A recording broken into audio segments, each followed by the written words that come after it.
internet, this is Lesson 3 Reviews, and today we have a review for our main console driver, which is the Xbox Series X. Before I begin, I just wanted to say that I'm really lucky to have the Xbox Series X because I pre-ordered it last year about November. So with all the Black Friday sales and end of the year sales, I figured that some of you guys might want to purchase the Xbox Series X. So we all know that this console is the most powerful console ever, as they say, but how does this beast of a console hold up for about a year?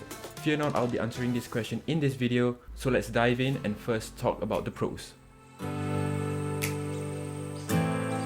So the Xbox Series X can run games at 4K resolution with 60 frames per second and at times up to 120 frames per second.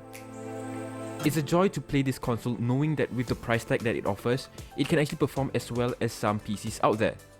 Personally, with my experience, the Xbox Series X performs consistently well in most cases, but somehow lags a bit when a lot of apps are running at once.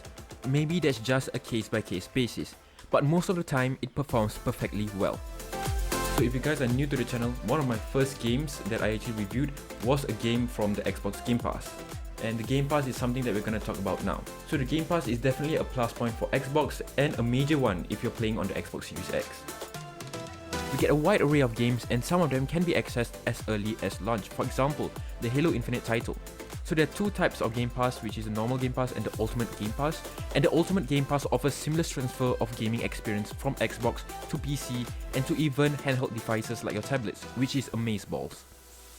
Additionally, having Game Pass means you can test a plethora of games, and this can widen your game library in the long run. Another service that Xbox Series X provides is backwards compatibility. The ability to play classics at an FPS boost and improve resolution is great. So if you have discs of old games lying around from your Xbox 360 or Xbox One, there is a possibility that you can play that game on the Xbox Series X itself.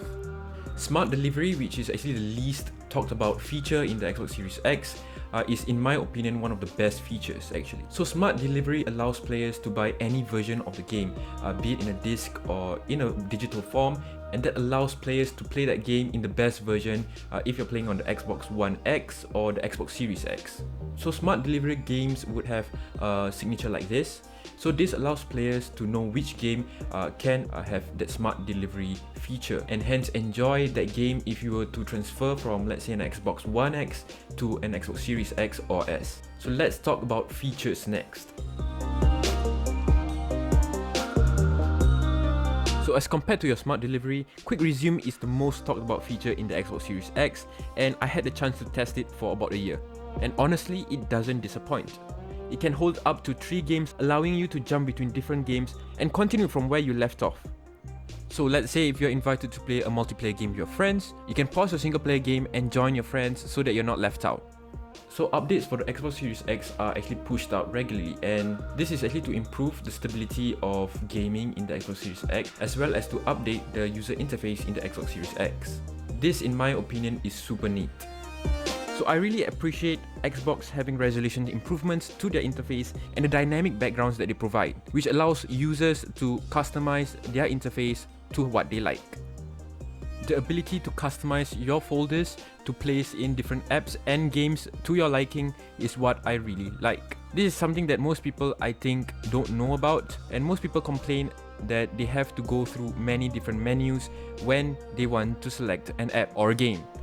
Now, let's talk about the cons. Xbox is definitely weak when it comes to exclusives comparing to the competition such as the PS5.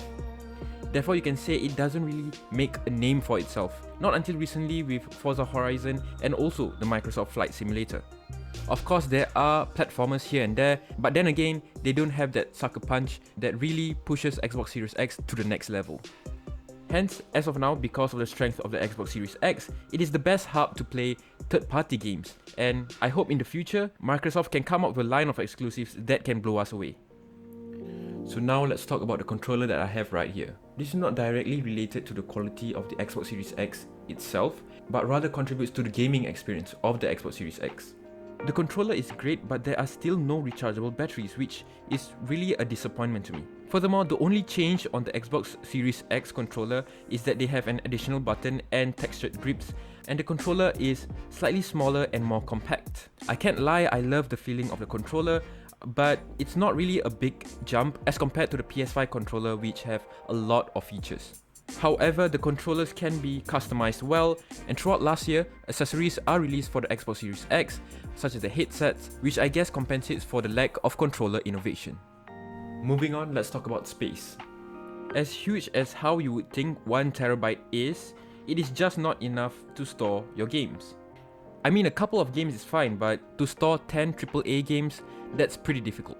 Although the Xbox Series X boasts the larger space as compared to the PS5, it still is unable to hold as much games. This is because each game will still take about 100 gigs of space. So it is inevitable that you have to pump up your storage by buying an external hard drive like this. I bought mine from Toshiba. I'll actually link the product down below in my description. But yeah, you actually have to buy an external hard drive unless you don't mind deleting your game after you finished it in the Xbox Series X, or if you don't mind deleting the game that you're playing halfway. So of course we look forward to the future of the Xbox Series X with titles coming up like Halo Infinite, which is going to be released in December 8th. Hopefully I'll post some gameplay of that. And of course more exclusives next year. Hopefully it will be bangers, and it will be great to kind of boost the Xbox Series X exclusive lineup. So that's what we can look forward to. So all in all, the Xbox Series X is a solid console.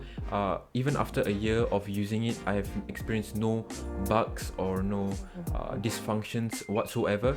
And I'm really lucky to have the Xbox Series X as one of my main console drivers. But yeah, definitely this console is a must buy for an avid gamer like me. Maybe if you're a periodic gamer, maybe an Xbox Series S is suited for you, but you also have to do your own research and find which console is actually right for you. If you have the chance to buy this console, go for it. It's definitely worth the buy. Hope you guys like the video. Bloody like and subscribe to my channel. I really appreciate it, and it will really support me in the long run. And if you guys don't like the video, still subscribe, because why not? So that's it from me. Have a stellar week ahead, and I'll see you guys in the next video. Peace out.